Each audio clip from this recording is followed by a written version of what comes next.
আজ আমি শোনাব খরগোশ আর কচ্ছপের দৌড় প্রতিযোগিতার এক মজার গল্প। একদিন সবুজ বনের ভেতর থাকত এক খরগোশ। সে খুব দ্রুত দৌড়াতে পারত আর নিজের গতি নিয়ে খুব গর্ব করত। সে সবসময় কচ্ছপকে নিয়ে মজা করত। একদিন খরগোশ হাসতে হাসতে বলল, এই কচ্ছপ, তুই এত ধীর, আমি ঘুমিয়েও তোকে হারাতে পারব খে। শান্তভাবে কচ্ছপ উত্তর দিল, হতে পারে আমি ধীর, কিন্তু আমি হাল ছাড়ি না। চল দৌড় প্রতিযোগিতা করি, দেখা যাক কে জেতে গু।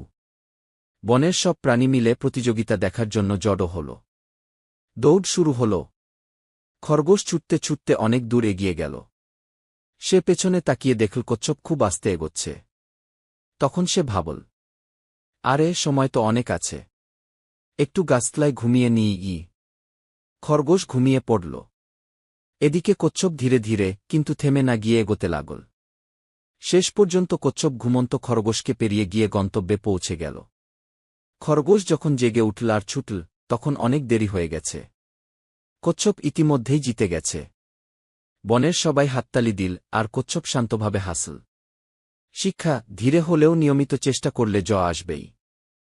বন্ধুরা, গল্পটি ভালো লাগলে ভিডিওটিকে লাইক ও চ্যানেলটি সাবস্ক্রাইব করে দাও।